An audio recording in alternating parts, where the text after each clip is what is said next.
The Xbox showcase may have been the best gaming showcase I've ever seen. It doesn't mean it was perfect, but man, it was great from beginning to end, just banger after banger.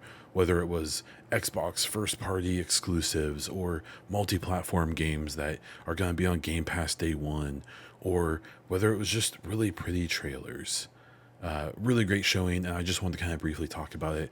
Talk about kind of the highlights for me and some of the things that kind of stood out and things that I'm excited about. So just going down the line, they kicked it off with Call of Duty. They also ended it with Call of Duty. Look, I like a good Call of Duty campaign. I'll play the multiplayer for a couple weeks before I realize I'm too old to keep up with the kids. But I'm excited for this. I'm especially excited to get it as part of Game Pass. Indiana Jones, still not really doing it for me. I'm not a big Indiana Jones head, but what we saw was cool and it seemed like it was funny. And it seems like they're definitely capturing kind of the Indiana Jones thing. And Troy Baker, as much as I kind of can't stand him being everywhere all the time, he is doing a ridiculously good Harrison Ford. So, a game I'll definitely at least try out. We'll see if I finish it or not. Gears of War E Day wrapping up the show, coming out as everyone expected Gears of War 6. And instead, this is a prequel to the first game that's going to be covering, the original kind of crew. But this isn't going to be when the war's been going on for a while, like the first game. This is going to be the day everything started. And showing one thing that someone pointed out is that at this point they didn't have those guns with the chainsaws on them, an iconic thing in the Gears kind of IP and franchise. And so like we're gonna see probably throughout this game them evolving to this threat, and that should be really cool. And man, during this trailer, the just the faintest version of Mad World played, and it was just like that Gears of War original trailer with Mad World in it is still one of the best trailers ever made, in my opinion. And harkening back to that it was very good. So definitely excited for that. Even though I'm not a big Gears guy, I'm very excited for that game. We had Doom: The Dark Ages. I admittedly am one of the psychos who doesn't really care for the Doom 2016 or the Immortals or whatever it was. I kind of just that fast-paced kind of crazy shooter isn't really my thing, but I recognize the greatness. And this thing, it looks like it's going to be everything people want, and it's going to be improved in so many ways. And you're going to get to be on a mech Doom guy, and you're going to get to fly a dragon.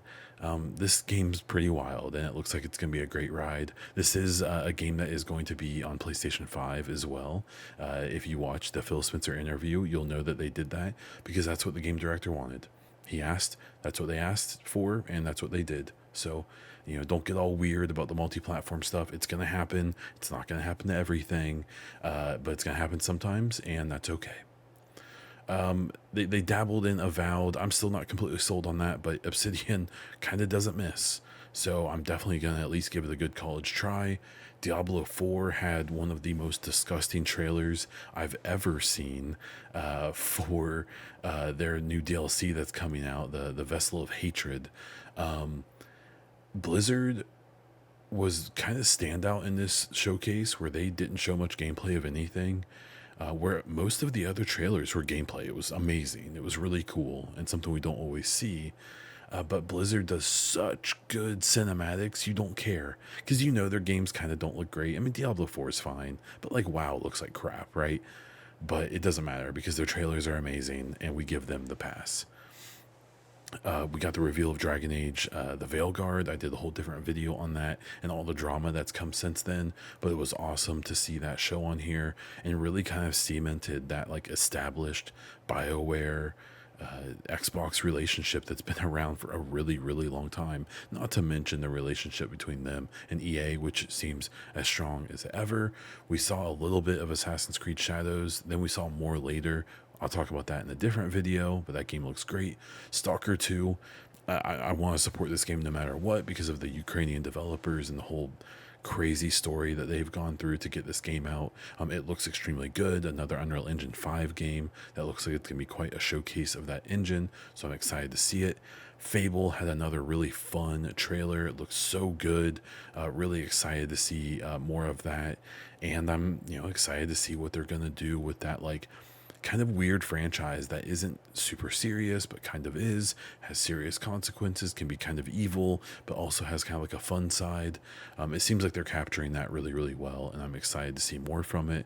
Mixtape was this gorgeous, just art out the wazoo game with a crazy good soundtrack. Just one of the most fun surprise games I've ever seen in a showcase, and it just oozes with style, and I'm really excited to play it. Perfect Dark was another one that was really fun, and it was just nice to see it after all the years of talking about it and not actually seeing anything from it, and the supposed rumors about it not doing very well and stuff. I think it looks like it's gonna be a really fun, like, Mirror's Edge espionage kind of sim game. It seems like it's gonna be crazy.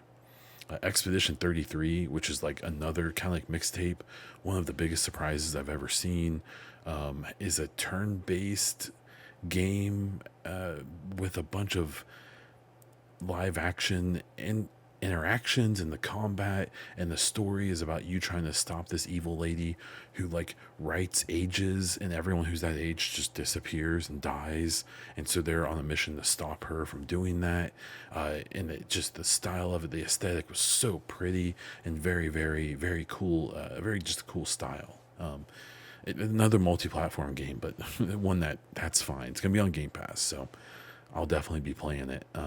South of Midnight, the Compulsion game, really, really kind of looked cool last year in a very small teaser, but we saw gameplay, we saw an extended cinematic.